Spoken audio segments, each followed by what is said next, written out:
गर्मी में गरीब बहू का घास और पत्तों से बना जुगाड़ू ठंडा ससुराल। न तुम्हारी न मेरी, 3 लाख में डन करते हैं। अरे भैया, महंगाई का दौर है, इतनी महंगाई में घर बनाना कोई आसान काम थोड़ी है। आप ज्यादा नहीं 3.5 लाख कर दीजिए। अच्छा ठीक है, अब तो डन करते हैं। 2-3 दिन में ही काम शुरू कर लेंगे।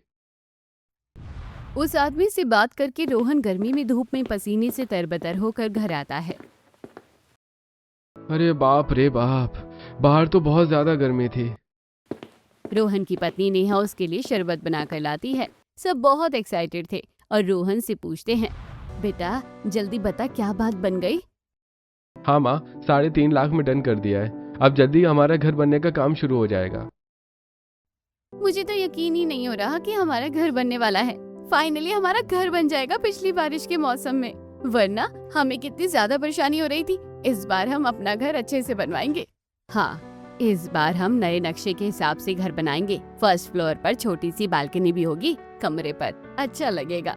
हाँ, और हम घर को अपने हिसाब से डेकोरेट करेंगे। हाँ, बस अब हमें किराए पर एक घर ढूंढना है। यहाँ कहीं आसपास में सस्ते में अगर मिल जाता है तो बड़ा अच्छा होगा। आजकल किराया ही इतना महंगा हो गया है और फिर हम ज्यादा पैसे किराए में भी वेस्ट नहीं कर सकते। कोई बात नहीं, आज फिर से हम सब अपने अपने हिसाब से पता करने की कोशिश करेंगे कि कहाँ पर हमें सस्ते दाम पर कमरा मिल जाए और ये वहां से पास भी हो। इस तरह सब डिस्कस करते हैं और उसके बाद सब अपने अपने काम में लग जाते हैं। शाम को शांति एक पड़ोसन के साथ जा रही थी। मुझे नहीं पता कि वहाँ पर किराया कितना है, लेकिन यहाँ से कुछ कदम की दूरी पर ही है। एक बार जाकर पता करते हैं। हाँ, अगर पास में ही घर मिल जाता है तो अच्छा होगा। शीला और शांति थोड़ी दूरी पर एक घर में पहुँचते हैं और किराए पर मकान देखने के बाद, यहाँ पर एक हॉल, बाथरूम, किचन और 2 कमरे हैं, इसलिए इसका पूरा 10,000 किराया होगा। इतना महंगा तो हमसे नहीं हो पाएगा। क्या कोई सस्ते में हमें यहाँ पर कमरा नहीं मिल सकता? देखिए, इतनी फैसिलिटी है तो किराया तो महंगा ही होगा। जी, मैं आपकी बात से बिल्कुल सहमत हूँ। चाहे हमें छोटा सेट मिल जाए और एक कमरा मिल जाए, कोई परेशानी वाली बात नहीं है। फिलहाल तो मेरे नॉलेज में ऐसा कोई कमरा नहीं है, अगर होगा तो मैं आपको बता दूंगी। कुछ कमरे देखने के बाद भी जब शांति को कमरे समझ नहीं आते तो वो शीला के साथ परेशान होकर आ रही थी। पता नहीं कब कैसे कमरा मिलेगा, यहाँ पर घर का काम भी शुरू होने वाला है। मेरी मान तो यहाँ आसपास कमरा तो नहीं मिल रहा। यहाँ पर हल्का सा दूर चलते हैं, वहीं कहीं जाकर हमें कमरा मिल सकता है, सस्ता भी मिल जाएगा। क्या हो गया अगर थोड़ा दूर होगा तो? हाँ, अब यही करना पड़ेगा। अब हमारे पास और कोई चारा भी तो नहीं है। वहीं दूसरी तरफ शाम को रोहन भी काम से आते हुए एक कमरा देखता है। ठीक है भाई साहब, बाकी जो होगा मैं आपको एक बार घर वालों से डिस्कस करके बता दूंगा। अरे भाई, कोई बात नहीं, आप आराम से बता देना मुझे, ये मेरा नंबर है, रख लीजिए। वहाँ से बाहर आने के बाद रोहन घर आते हुए खुद से कहता है, घर वालों से तो कुछ कहने की जरूरत ही नहीं है। हर जगह ही हमें इतना महंगा कमरा मिल रहा है, इतने में तो काम नहीं चलेगा। उसके बाद रात को सब आराम से बैठकर खाना खा रहे थे। यहाँ आसपास तो कहीं पर भी बात नहीं बन रही है, लगता है मजबूरन हमें थोड़ा दूर ही जाना होगा। हाँ, शीला भी यही कह रही थी कि यहाँ से थोड़ी दूरी पर तो हमें थोड़ा सस्ता कमरा भी मिल जाएगा और छोटा सेट भी मिल जाएगा जो सस्ता पड़ेगा, वरना तो यहाँ पर 8 से 10,000 का कमरा मिल रहा है, इतना हमसे कहाँ हो पाएगा। बिल्कुल, फिर पूरे महीने का खर्च निकालना भी मुश्किल हो जाएगा। एक तो हमारे घर में इतना सारा सामान भी है, इतना सामान ना हो तो हम फिर भी एक कमरे में गुजारा कर लेंगे। तो हम छोटा सा जुगाड़ कर सकते हैं। यहाँ हमारे पास बड़ा सा आंगन है और उस आंगन के अंदर हम एक तिरपाल सा लगाकर सामान रख देंगे, ताकि हमें सारा सामान यहाँ से ना ले जाना पड़े और थोड़ा बहुत सामान हमारा यहाँ रहेगा तो हमें इतनी ज्यादा परेशानी भी नहीं रहेगी और ज्यादा स्पेस की भी जरूरत नहीं होगी। हाँ, हम ऐसा कर सकते हैं। ऐसा करने से हमें ही फायदा होगा और वैसे भी थोड़े समय बाद घर बन जाएगा तो हमें वापस सामान यहीं तो लेकर आना है। उसके बाद सब खाना खाते हैं और पूरे हॉल में बिस्तर लगाकर सब सोने की तैयारी कर रहे थे। हम तो एक नया कूलर भी लेंगे, इस एक कूलर में सोकर परेशान हो गए हैं, गर्मी भी बहुत लगती है। अरे छोटी, चिंता मत कर, हम सब कुछ करेंगे। अभी तो ये घर टूटने वाला है, यहाँ पर कूलर न लेकर हम जब घर को शिफ्ट करेंगे और किराए पर जाएंगे तभी हम कूलर ले लेंगे और फिर उसे अपने नए घर में ले जाएंगे। चलो सब अब सो जाओ, भगवान की कृपा से सब अच्छा होगा। वहीं दूसरी तरफ सरला के घर में आपको पता है मम्मी, ताऊ जी ताई जी का भी अब नया घर बन रहा है। हाँ, वैसे तो कहते हैं हमारे पास पैसे नहीं है, अब अचानक से घर बनाने के पैसे कहाँ से आ गए। अगले दिन सुबह रोहन और आरव दोनों अपनी कंपनी वाले काम में चले जाते हैं। वो दोनों एक कंस्ट्रक्शन कंपनी में मजदूर का काम करते थे और वहां से उन्हें काम करने के लिए दूर भेजा जाता था और वहां का फायदा था कि उन्हें फिक्स सैलरी पर रखा गया था। हमारा वेस्ट वाला फ्लैट का काम कंप्लीट हो गया है, तुम्हें बस वहां पर जाकर सब चेक करके आना है और वहां पर थोड़ा सामान पहुंचाना है। ठीक है साहब, हम जाते हैं। एक तरफ दोनों भाई मेहनत से काम कर रहे थे और वहीं दूसरी तरफ शांति ने भी शीला के साथ काफी दूरी पर एक कमरा ढूंढ लिया था। हाँ, ये सही है। ये आपके 5,500 रुपए हमने आपको इस महीने की एडवांस पेमेंट कर दी है। हम 1-2 दिन में शिफ्ट हो जाएंगे। इस तरह एडवांस किराया देने के बाद वो दोनों घर वापस आ जाते हैं। रास्ते में आते हुए, सच में तूने तो बहुत अच्छा कमरा दिलवा दिया। अब ठीक है, माना कि थोड़ा दूर है पर कोई बात नहीं, हमें तो सिर्फ 2-3 महीने ही रहना है। मैंने तो कहा था ना सब ठीक हो जाएगा, तू ही बेवजह कितनी चिंता कर रही थी। उसके बाद दोनों घर वापस आते हैं और तब शांति के फोन पर उसकी ननद का कॉल आता है।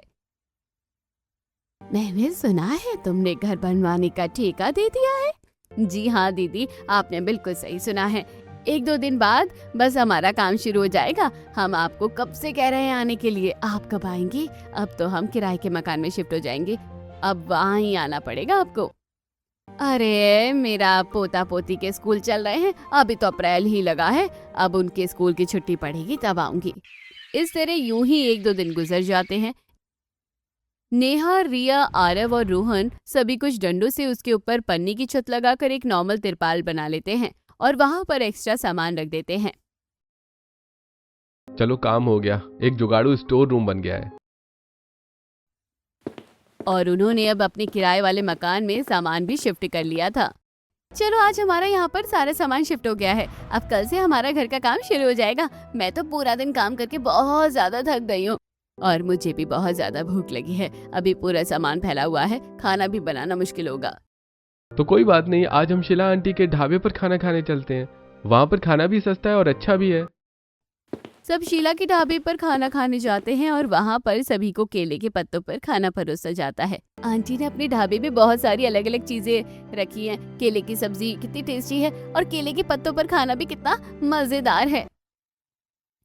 हाँ, यहाँ पर खाना खाकर बड़ा मजा आ गया। सच में शीला का तो जवाब नहीं है। इस तरह सब खाना खाकर घर वापस आ जाते हैं। अगले दिन से अब उनके घर का काम शुरू हो जाता है और घर को आधे से ज्यादा तोड़ दिया जाता है। अरे भाई, आपका लगभग सारा घर टूट गया है, अब बस सामान हटाना है। ठीक है, ये लीजिए 20,000 रुपए। हमने आपकी थोड़ी सी एडवांस पेमेंट कर दी है, अब आप बाकी काम शुरू कर देना।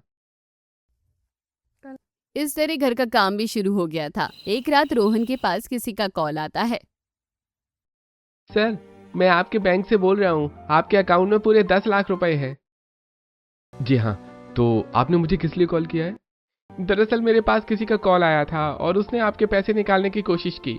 मैंने यही सूचना देने के लिए आपको कॉल किया है। क्या आपने किसी को कॉल किया है? रोहन घबरा जाता है।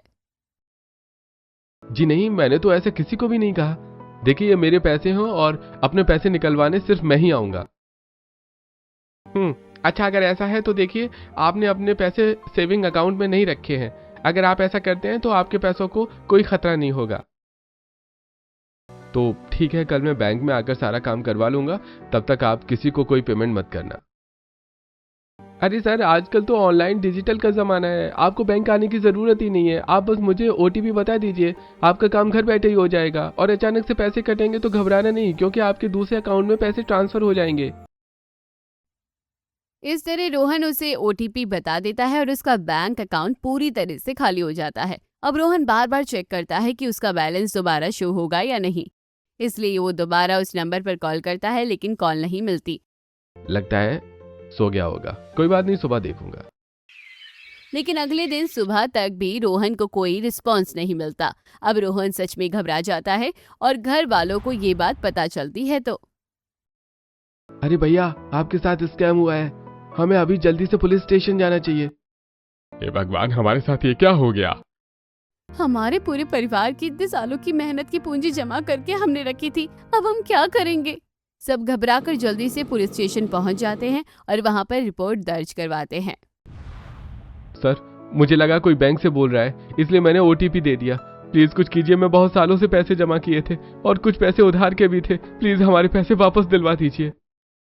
देखिए, अभी तो कंप्लेंट दर्ज हुई है और ये ऑनलाइन स्कैम है, इसे पकड़ना बिल्कुल भी आसान नहीं होता है। अभी तो बहुत समय लग सकता है और ऐसा भी हो सकता है कि आपके पैसे वापस ही ना आए। इसलिए इन सब चीजों से तो सावधान रहना चाहिए और इस तरीके से किसी पर विश्वास नहीं करना चाहिए। पुलिस का जवाब सुनकर रोहन और अब तीनों उदास होकर घर वापस आते हैं। अब सभी घर वाले बहुत ज्यादा परेशान थे और उन्हें अपने घर का काम भी रोकना पड़ा। रोहन तो अब बहुत ज्यादा परेशान रहने लगा था।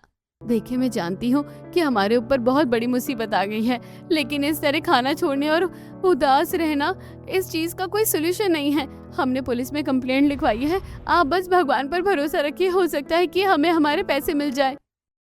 लेकिन पुलिस वालों ने कहा है कि पेमेंट मिलने बहुत मुश्किल है। ऑनलाइन फ्रॉड से पैसे मिलना बहुत ज्यादा मुश्किल होता है। हाँ, लेकिन फिर भी हम इस तरह खाने के ऊपर तो नाराजगी नहीं दिखा सकते है ना। खाना खा लीजिए। देखो नेहा, मुझे अकेला छोड़ दो, मुझे इस तरह परेशान मत करो। मुझे भूख लगेगी तो मैं खुद खा लूंगा।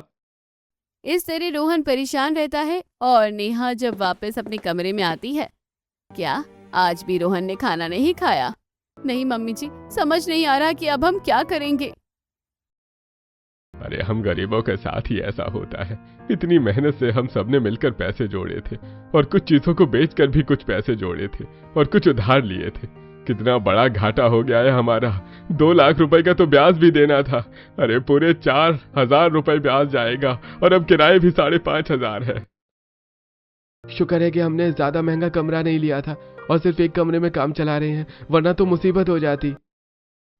इस तरह पूरा परिवार परेशान हो गया था। उनकी इतनी बड़ी पूंजी जो स्कैम में चली गई थी, यूं ही पूरा महीना बीत जाता है और 1.25 महीने बाद जब उन्होंने किराया नहीं दिया तो मकान मालिक उन्हें बार बार टोक देता है।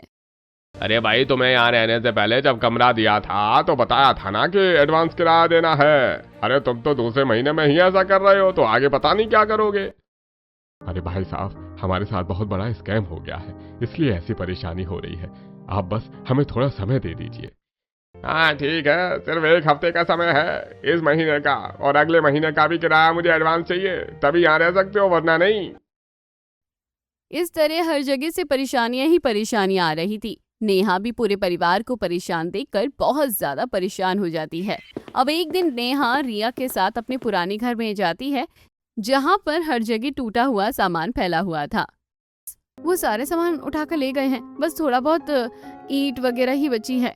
हाँ भाभी, अब ऐसा लग रहा है कि इससे अच्छा हम इसी घर में रहकर काम चला लेते। सिर्फ 2 दिन का अंतर था, कहाँ हम 1 महीना पहले अपना घर बनने की खुशी में बहुत खुश हो रहे थे और उसके 2 दिन बाद ही एकदम बुरा साया छा गया। इस तरह सब बहुत परेशान थे। अब नेहा वहां पर जो उसने तिरपाल की मदद से शेल्टर डालकर सामान रखा था, उसे वो अच्छे से सेट करने लगती है और सब देखने के बाद वो घर वापस आ जाते हैं। वहां पर सब गर्मी में बैठे थे और लाइट जाने पर सबको बहुत गर्मी लग रही थी। हमने सोचा था कि कुछ दिन बाद कूलर ले लेंगे और देखो सारे ही पैसे इस तरह उड़कर चले जाएंगे। हमें क्या पता था, एक कूलर भी नहीं ले सके और सारे पैसे चले गए।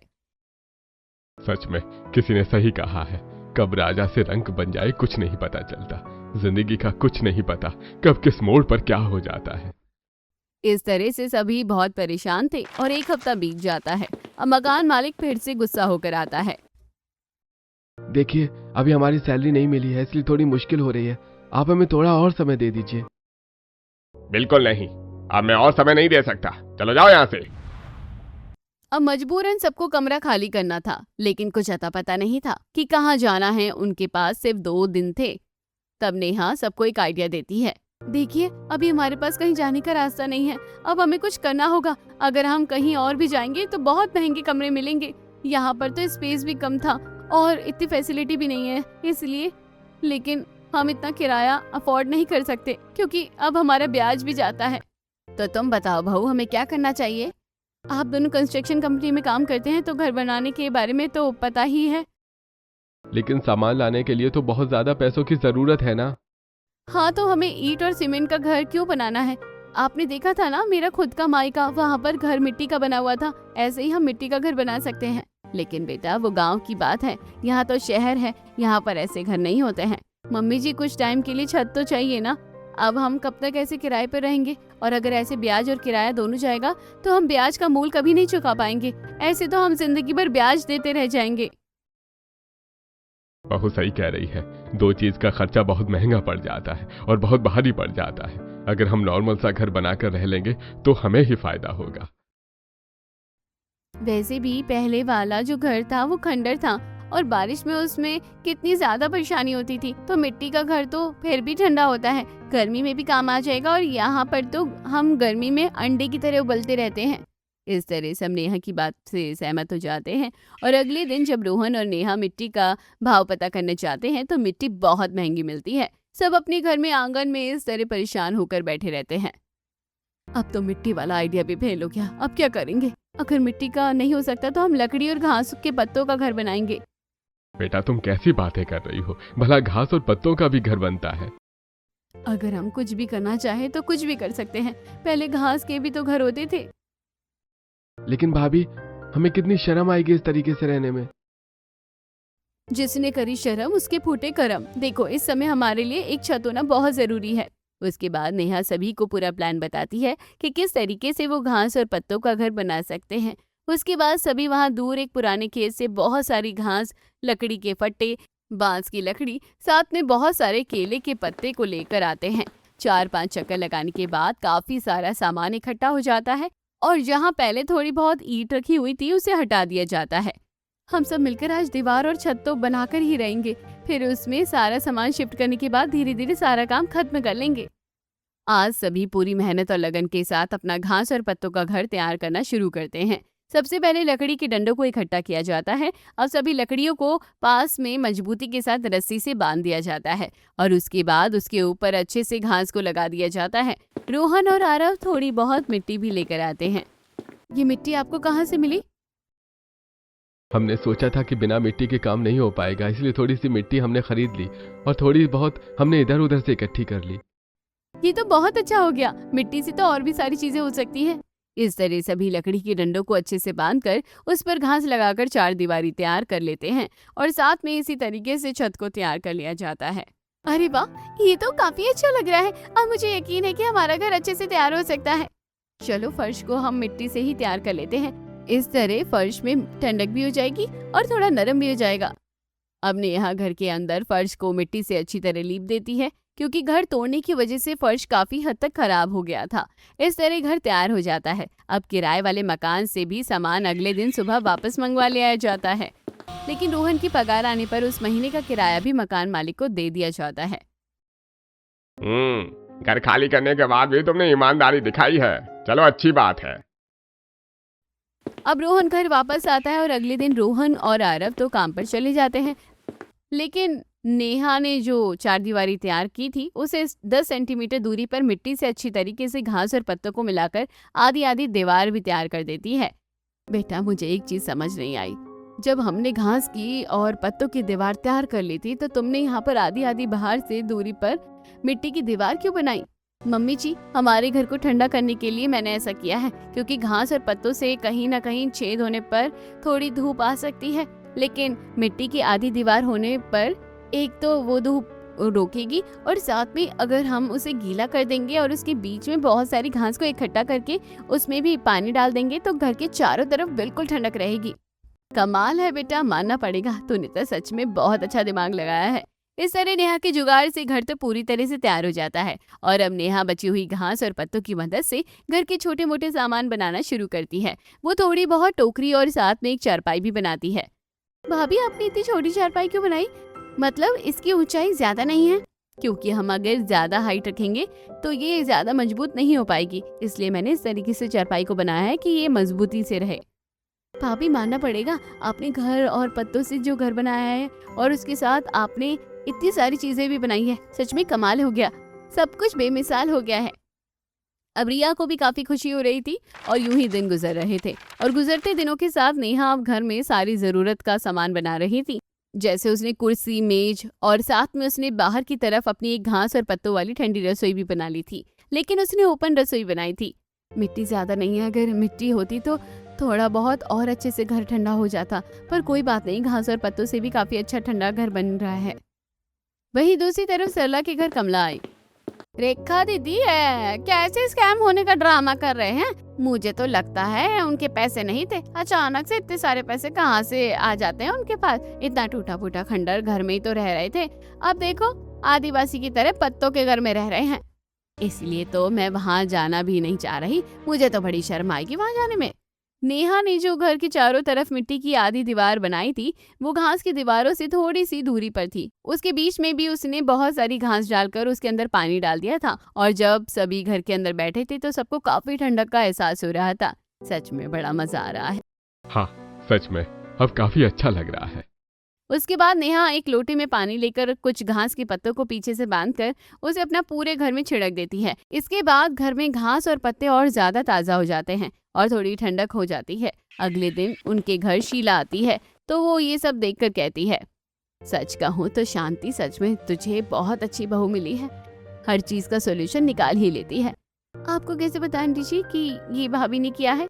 अरे मुझे सब पता रहता है, पिछले साल बारिश के मौसम में भी इसी के जुगाड़ ने तुम्हें बचाया था। बिल्कुल सही कहा, अभी हमारा घर बनने वाला था, लेकिन सब कुछ देखा तो किस तरह खराब हो गया था। कोई बात नहीं, बुरे दिन आते हैं तो अच्छे दिन भी आएंगे, कहते हैं ना हर रात के बाद सवेरा होता है, चिंता मत करो सब ठीक हो जाएगा। अच्छा मैं कह रही थी तुम्हारी ननद तुम्हारे घर कब आएगी? वो तो तुम्हारी देवरानी के घर पर कल से आई हुई है। अच्छा हमें तो पता नहीं चला, कोई बात नहीं, अभी फोन करके बुला लूंगी। शांति कमला को बहुत बार कॉल करती है लेकिन वो उनके फोन नहीं उठाती। तब शांति आखिर में सरला के घर आती है। अरे सरला, कमला दीदी आई थी क्या हमारे घर? अब तक नहीं आई है। अरे दीदी कब से आकर हमसे मिलकर भी चली गई, आपने सोच भी कैसे लिया कि वो आपके घर आएगी? उन्होंने तो साफ बोल दिया है कि कैसे आदिवासियों की तरह बुरी हालत में रह रहे हो। मुझे तो वहाँ जाते हुए भी शर्म आएगी, हर कोई आपके बारे में ऐसी ही बातें कर रहा है। ये सब सुनकर शांति को बहुत बुरा लगता है और वो घर वापस आती है। और जब पूरे परिवार को ये बात पता चलती है, देखा ना, बुरा साया आने पर हर कोई साथ छोड़ देता है। आज मेरे पास रवि का फोन आया था, उसने भी मुझे छुट्टियों में वहां आने के लिए मना कर दिया। इंसान के दिन क्या बुरे हुए, हर कोई हमें ही भूल गया। दुनिया बहुत मतलबी है, हमेशा ऐसा ही करती है। जब सब ठीक था तो हम दूसरों के काम आते थे, तो कितनी जल्दी हमारे पास फोन आते थे, और अब देखो जरा। मुझे भी शर्मिंदगी बहुत हो रही है, हर कोई हमारा मजाक उड़ा रहा है कि हम पत्तों के घर में रहते हैं। आप लोगों को परेशान और गुस्सा होने की कोई जरूरत नहीं है, लोगों की यही फितरत होती है, इसलिए हमें दूसरों की बातों पर ध्यान नहीं देना चाहिए। देखना अगर हम पॉजिटिविटी के साथ रहेंगे तो सब कुछ ठीक हो जाएगा। नेहा सबको मोटिवेट करने की कोशिश करती है, लेकिन सभी रिश्तेदारों और बाकी लोगों के कमेंट के बाद हर किसी का मॉरल डाउन होता जा रहा था। लेकिन नेहा भी हार नहीं मानती। आज वो घास और पत्तों का कूलर बनाती है और आरव की मदद से लाई हुई मोटर को उसके अंदर फिक्स करवाती है। भाभी माना कि हम घास और पत्तों के घर में रह रहे हैं, इसका मतलब ये नहीं है कि ये कूलर भी चल जाएगा। अरे सब चल जाएगा, चिंता क्यों करते हो? जब हमने घास और पत्तों की रसोई, घर और चरपाई, मेज, कुर्सी तक बना दिया तो कूलर कौन सी चीज है? तुम बस अच्छे से मोटर को फिक्स करने दो। अब कूलर में मोटर फिक्स होने के बाद नेहा उसके दरवाजे में और अच्छे से घास और पत्तों को लगा देती है और उसके बाद उसके अंदर पानी भर देती है। साथ में वो फिटकरी का एक छोटा सा टुकड़ा डाल देती है, जिसके बाद जब कूलर चलता है तो बहुत ठंडी हवा आती है। सब लोग हैरान हो जाते हैं। अरे ये तो सबसे ज्यादा अच्छा लग रहा है, इस कूलर ने तो हमारी गर्मी को भगा ही दिया। मुझे भी बहुत अच्छा लग रहा है, एकदम मजा आ गया ठंडी ठंडी हवा खाकर। हाँ देखो मेरे बाल भी कितनी तेजी से उड़ रहे हैं, कितना अच्छा लग रहा है। भाभी भैया अभी वहाँ पर ऐसे उदास होकर मुंह लटका कर क्यों बैठे हो? आप भी ठंडी ठंडी हवा खा लो। अब नेहा घास और पत्तों का ही बिस्तर बनाती है और वो बिस्तर भी काफी ठंडा था, जिसकी वजह से सबको काफी अच्छा लगता है। उसने उसका बिस्तर और चारपाई दोनों बनाया था। शांति के पास उसकी बहन का कॉल आता है। मैं जानती हूँ कि आप भैया की बात से उदास है, आपको चिंता करने की कोई जरूरत नहीं है। उन्होंने जो कहा आपका मजाक बनाया, लेकिन देखना कि एक दिन सब ठीक होगा और अगर किसी चीज की जरूरत है तो हमें बता देना। कोई बात नहीं छुटकी, तूने हमारा साथ बहुत दिया है। दुनिया वाले तो दुख में ही अपना असली रंग दिखाते हैं और सबने अब इतना कुछ कह दिया है कि हमसे नाता ही तोड़ दिया है, तो अब कुछ भी बुरा नहीं लगता। किसी के भी बुलाने पर रोहन वाह नहीं आता। रोहन बहुत ज्यादा परेशान रहता था और ये देखकर नेहा भी बहुत परेशान हो रही थी। नेहा अपनी तरफ से पूरी कोशिश कर रही थी पूरे घर को ठंडा करने में और सबको खुशी देने में। नेहा ने अपनी जो घास की रसोई तैयार की थी आज वो उसमें भी मिट्टी से चूल्हे को दोबारा लीप रही थी। जब मैं पत्ते और घास का कूलर बना सकती हूँ तो फ्रिज क्यों नहीं बना सकती? मैं एक बढ़िया सा फ्रिज बना लेती हूँ। फ्रिज की कमी तो हमें हमेशा से ही होती है। अब तो मटके का पानी भी ठंडा नहीं लगता। ऐसा सोचते हुए आज नेहा मिट्टी का फ्रिज भी तैयार करती है। वो सबसे पहले उसकी बॉडी तैयार करती है और उसके अंदर मिट्टी को लेप देती है उसके बाद वो एक अंगीठी जैसी मिट्टी का स्ट्रक्चर बनाकर उसके अंदर बहुत सारी घास डालकर पानी छिड़क देती है और इसके बाद जब वो उसके अंदर खाना रखती है तो वो वही टेम्परेचर पर रहता है और गर्मी में खराब भी नहीं होता। भाभी, आपको तो सच में साइंटिस्ट होना चाहिए। आप तो हमेशा रोज आविष्कार ही कर रही हो। ऐसा लगता है कि अब तो मैं घास और पेड़ का कुछ भी बना सकती हूँ। लेकिन कहीं ना कहीं रोहन को बहुत परेशानी हो रही थी। एक दिन रोहन पुलिस स्टेशन जाता है। अरे भाई, कितनी बार बोला है, तुम्हारे पैसे डूब गए हैं, वापस नहीं आने वाले। बार बार आकर हमारा भी टाइम बर्बाद मत करो। वो उदास होकर काम पर जा रहा था, तब एक आदमी चिल्लाता है, अरे बचाओ, अरे बचाओ, चोर मेरा बैग लेकर भाग रहे हैं। तभी रोहन उसे देखता है और वो भागकर उसे चोर को पकड़ता है और रोहन भी बहुत तेज चिल्लाता है, जल्दी आओ, चोर है, चोर को मैंने पकड़ लिया है। चोर के पास चाकू था, लेकिन फिर भी रोहन ने पूरी हिम्मत से उसका सामना किया और शोर मचाया और रोहन की इस बहादुरी की वजह से वहां पर बहुत सारे लोग आ गए और उन्होंने भी रोहन की पहल करने के बाद चोर को पकड़ने की हिम्मत की और सबने उसे दबोचकर पुलिस वाले के हवाले कर दिया और उस आदमी का पैसा चोरी होने से बचा दिया। अरे तुम्हारा बहुत बहुत शुक्रिया बेटा, तुमने मेरा बहुत बड़ा नुकसान होने से बचा लिया। मेरी सारी जमा पूंजी चली जाती। अंकल जी, पैसों को संभाल कर रखिए। बहुत मुश्किल से पैसे इकट्ठे किए जाते हैं, खासकर ऑनलाइन फ्रॉड से तो आप बच कर रहना। मेरा तो वैसे ही उसमें सब कुछ लुट गया है। रोहन को देखकर वो आदमी सब कुछ पूछने की कोशिश करता है और रोहन उसे सब बता देता है। अच्छा, तो तुम एलेक्स कंस्ट्रक्शन कंपनी में काम करते हो, यानी तुम्हें तो वहां के बन रहे फ्लैट के बारे में सब कुछ पता होगा। जी बिल्कुल, हम उन्हीं फ्लैट को तैयार करते हैं। तो बस मेरा काम हो गया। मैं एक प्रॉपर्टी डीलर हूं और मैं बहुत टाइम से वहां का कांटेक्ट ढूंढने की कोशिश कर रहा हूं। तुम्हारे पास तो उनके ओनर का नंबर होगा, या फिर अपनी कंपनी के थ्रू तुम निकलवा सकते हो। अगर तुमने ऐसा किया तो मैं तुम्हें कमीशन दूंगा। इस तरह दोनों की बातचीत आगे बढ़ जाती है और दोनों एक दूसरे से नंबर एक्सचेंज कर लेते हैं। रोहन अपने मैनेजर से कांटेक्ट निकालकर महेश का काम करवा देता है और महेश उसे पूरे 50,000 का कमीशन देता है। मुबारक हो तुम्हारे पहले काम के लिए। अगर तुम ऐसे ही काम करोगे तो तुम काफी अच्छा कमीशन कमा सकते हो। रोहन बहुत खुश हो जाता है और घर वालों को जब पता चलता है, देखा, मैंने कहा था ना कि सब ठीक हो जाएगा। हाँ बिल्कुल, इसलिए हमें हमेशा पॉजिटिव रहना चाहिए, क्योंकि बुरे दिनों के बाद अच्छे दिन भी आ ही जाते हैं। इस तरह परिवार में फिर से थोड़ी बहुत खुशी लौटने लगी थी और अब रोहन फिर से थोड़ा सा खुश रहने लगा था। अब भी सब अपनी घास और पत्तों के बने घर में रह रहे थे और नेहा ने सबके लिए वहां पर हर सुख सुविधा करने की कोशिश की थी। हालांकि पहले सभी को शर्मिंदगी महसूस हो रही थी, इसलिए अगर आप कहें तो अब आपकी इनकम अच्छी हो रही है तो अब हम किराए पर जा सकते हैं। अगर इस घर में रहने में सबको शर्मिंदगी हो रही है तो। बिल्कुल नहीं, ये घर हमारे घर की लक्ष्मी ने खुद बनाया है, इसलिए हम इस घर को छोड़कर कहीं नहीं जाएंगे। अब तो जब पैसे इकट्ठे हो जाएंगे तो हम इस घर को बनवाएंगे। दुनिया की सोच की वजह से हम कुछ नहीं करने वाले। ये बात सुनकर घर वाले बहुत खुश हो जाते हैं, क्योंकि अब रोहन भी ठीक रहने लगा था, वरना पहले तो वो काफी परेशान हो गया था। अब वो खुशी खुशी अपने काम पर जाता था। अब मुझे सच में बहुत खुशी हो रही है कि मेरा घास और पत्तों का बनाया घर सबको बहुत अच्छा लग रहा है। मुझे और शीला को तो शुरू से ही पसंद आ रहा था। रोहन और अरब दोनों मेहनत से अपना काम कर रहे थे। जब कुछ महीनों तक उनका काम अच्छे से होता है, तब वो सब एक छोटी सी ट्रिप पर जाते हैं। सभी पास में एक बड़े से मंदिर में दर्शन करने जाते हैं और वहीं एक फेमस ढाबे पर खाना खाते हैं। आपने मुझे बुलाया, बड़ा अच्छा लगा। तुझे कैसे नहीं बुलाते, हर सुख दुख में तूने हमारा साथ जो दिया है। एक तू ही तो थी जिसने हमारा आदिवासी होने का मजाक नहीं उड़ाया। अरे मुझे भी मत भूल जाना, मैंने भी कोई मजाक नहीं उड़ाया। अरे आंटी जी, आपको कैसे भूल सकते हैं, आपने तो हर चीज में हमारा साथ दिया है। चलो अब सभी खड़े हो जाओ, मैं सबकी एक फोटो ले लेती हूँ। इस तरह वो सब घूमने जाते हैं और पिक्चर को जब स्टेटस पर शेयर करते हैं तो कमला देखकर कॉल करती है, तूने हमें क्यों नहीं बुलाया, अकेले अकेले घूमने चले गई अपनी बहन और पड़ोसी को लेकर। क्या है ना दीदी, अब हमें समझ आया जो दुख का साथी होता है वही हमारे सुख का साथी होना चाहिए। इसलिए हम उनके साथ चले गए।